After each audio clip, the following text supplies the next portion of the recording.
I stuttered when I was growing up, and that was practically the only way I could communicate. I would write my thoughts and my feelings about what people were doing, tell me what they were saying about me, how they were teasing me, and I would write about it, but I would put it in the form of a poem.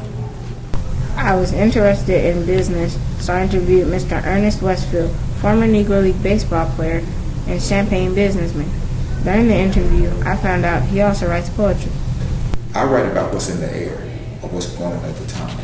You know, like for example, we're having trouble with the kids, so I'm writing poems about our kids. You know, I wrote one about Haiti. You know, and I write about what's up in the news and what's in the air.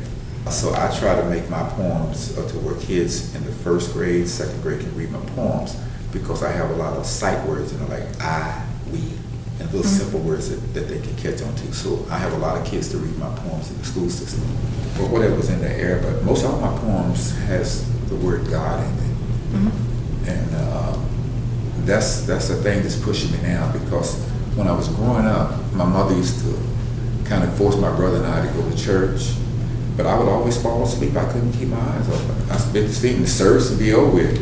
And so the poems that I wrote with the word God and with the name God in it, I took them to my mother. I said, Mother, I must have been listening. I must have been listening. Because a lot of the verses are from the Bible that's in my poems. Favorite poem, I'm writing them right now to where it can turn into a poster. Okay? And those things that represent history, like the one I write about baseball, it's called a Tribute to the Negro League Players. That's been turned into a poster. There's one I'm doing about bullying. That's going to be turned into a poster as well. The biggest thing right now is bullying. People have been bullied, so people are writing little poems about bullies. You know, what I'm doing is taking my writing skills and I'm using them to make posters. And it says, be careful who you bully and be careful who you tease, because the person that you bully could one day turn out to be the person that you need. I want kids to look at me and say, maybe I can do that. You know, because a lot of kids, particularly black kids, are ashamed to stand up in public to read their poems. And I say, if you write it, then you can read it. You know, and that's what a lot of kids are doing. Well, one of my first poems that I wrote was about my mother. And she loved it. She started crying when she read it.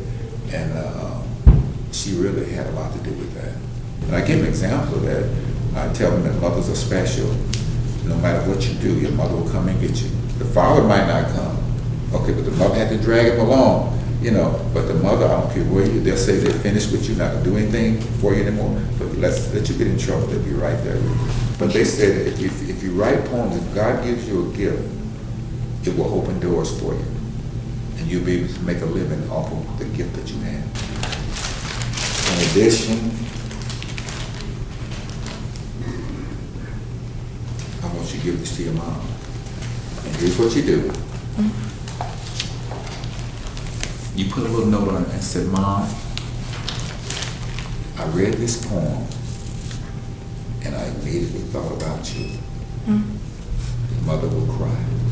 She'll come up and hug you. Then she'll get on the phone and call her friends. Let me read what my son just gave me. She does that all the time. Does she do it? Yeah. When I first met Ernie Westfield, I didn't know he was a poet. I chose to interview him because he was involved with civil rights, a Negro League baseball player, and a local businessman. The first time I interviewed him, he only talked a little about his poetry. I was curious about why he wrote poetry, so I interviewed him a second time. He gave me a poem from my mother, and I'll read the end. Thanks for being the best mom all these years. And when I think about all you have done, it's hard for me to wipe away the tears.